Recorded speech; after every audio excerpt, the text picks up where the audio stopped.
6월 25일 KMA 뉴스브리핑입니다.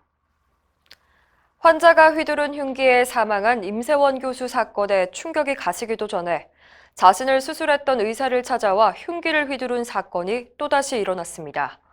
서울 노원구의 한 대학병원 진료실에서 일어난 일인데요. 24일 오전 10시 30분쯤 50대 남성이 정형외과 전문의의 진료실로 들어가 미리 준비해온 흉기를 꺼내 휘둘렀습니다. 다친 의사는 엄지손가락이 절단되는 중상을 입은 것으로 알려졌습니다. 옆에서 범행을 말리던 의료진도 칼에 찔려 부상을 입었습니다. 흉기를 휘두른 남성은 출동한 경찰에 체포돼 조사를 받고 있습니다. 박종혁 대한의사협회 대변인은 천만다행으로 의사의 생명엔 지장이 없다면서 의료진이 폭력으로 희생당하지 않도록 안전한 진료 환경을 만들어야 한다고 말했습니다. 대한정형외과 의사회도 성명을 통해 의료인에 대한 폭력은 가중처벌토록 하고 반의사 불벌, 즉 피해자가 원치 않으면 처벌하지 않는 규정도 적용하지 말아야 한다고 강조했습니다. 의사가 아닌 사람들에게 문신을 허용하는 법이 발의돼 피부과 전문의들이 거세게 반발하고 있습니다. 대한피부과학회와 대한피부과의사회는 24일 더불어민주당 박주민 의원이 대표 발의한 문신사법 제정안을 철회하라고 촉구했습니다.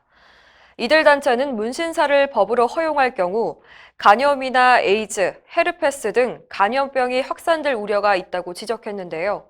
새로운 직업을 창출하려다 자칫 더 큰 사회적 비용을 치르게 될 것이라고 주장했습니다.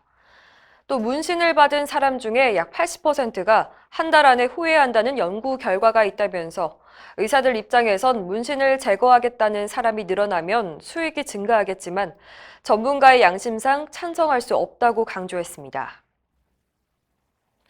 병의원이 환자의 진료 내역을 보험사에 보내게 하는 이른바 실손보험 청구 간소화가 급물살을 탈 전망입니다.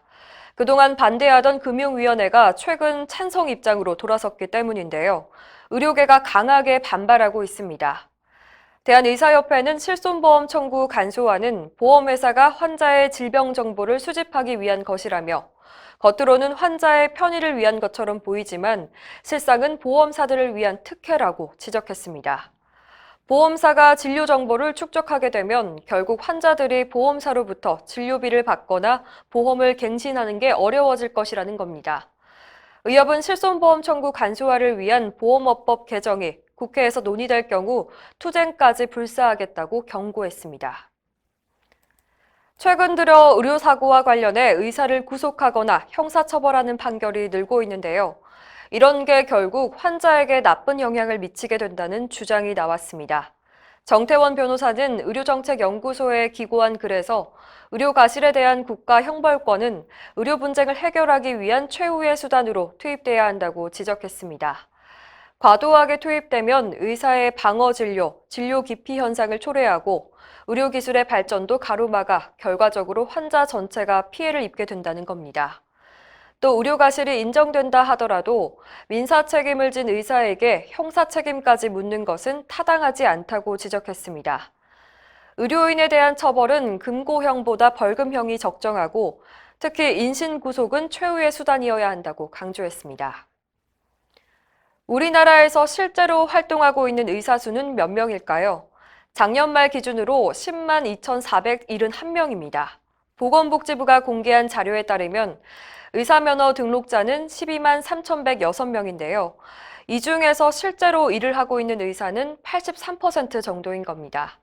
다른 직종도 살펴보면 치과 의사는 2만 5천 명, 한의사는 2만 명, 약사 3만 7천 명, 간호사 19만 명, 간호조무사 18만 명 정도가 현재 활동을 하고 있습니다.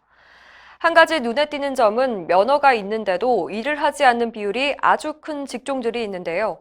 간호사는 약 절반, 간호조무사는 약 24%만 실제로 활동 중인 것으로 나타났습니다. 이상으로 뉴스브리핑을 마칩니다. 자세한 사항은 의협신문을 참고하시길 바랍니다.